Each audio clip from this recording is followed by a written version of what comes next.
So what we have to understand is that after we're spiritually reborn, God gives us time to be pacified, to be coddled. Homes, cars, all of our basic needs are being met so that we will grow in trust and faith in Him. Just like us with our earthly parents, if our needs are not met, we're not going to trust in our parents. And so God gives us time to develop and to mature. However, at some point within our walk, we have to start to grow up, and we no longer can be pacified with the things of this world. We no longer can be attached to it like an umbilical cord being cut, or children letting go of their childish ways. We have to grow up and stop holding on to this world and loving the things that it has to offer, because all of this stuff is passing. And what we have to understand is that even spiritually, babies are the most vulnerable, the most weak, the most easily to be kidnapped, the most easily to be killed, the most easy to influence. This is why the devil is attacking spiritual babies more than anyone. He wants to take us from God before we're truly adopted into the faith, before we truly love and trust God. This is why He loves when we love and cling to the things of this world instead of Jesus. And this is why God told us not to. And so what happens is that if we're not spiritually growing, we can be tempted, just like a child can be tempted to stray away from their parent. And so what's happening today within the church is that a lot of us who say that we believe in God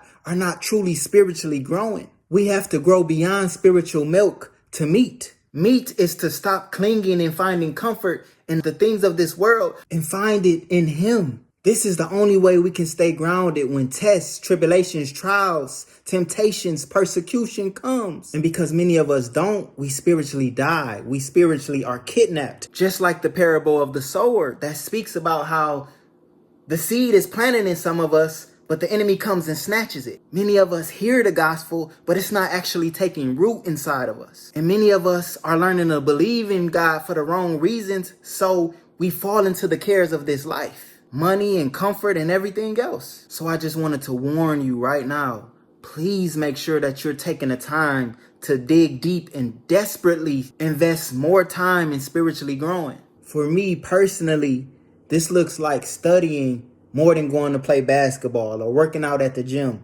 I'm trying to learn what my spiritual gifts are so that I can actually deposit something into the kingdom, so that I can actually pour into the body and help us grow. It looks like spending more time with people who are far wiser than me in the faith, whether it's me learning something over the internet or people in my personal walk. Just truly caring about the things of God more than trivial or earthly or worldly things. It looks like being more careful what kind of movies I watch, what kind of music I listen to. And I will say that all Christian music is not godly. It looks like spending more time investing into spiritual things than working hard trying to make money so I can go on vacation or so that I can buy this or that. It looks like spending more time with the Lord in my room, just praying, talking to Him, asking Him to grow me, help me to understand what it is that I'm here to do. These are the things we have to invest in if we want to spiritually grow. But this world teaches us to invest in everything else. Focus on how much money I can make.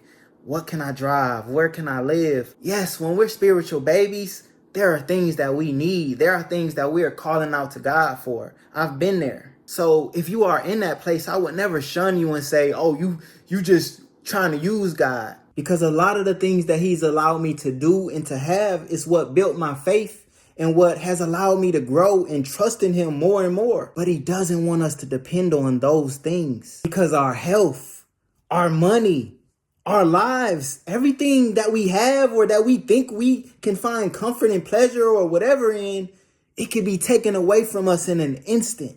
This is why there is a point where God has blessed us with everything that we need, and He expects for us to start spiritually growing.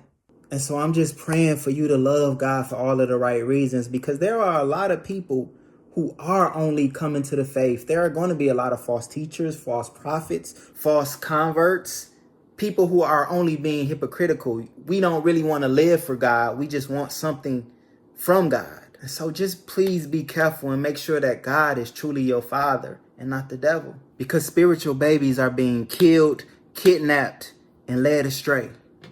Be careful.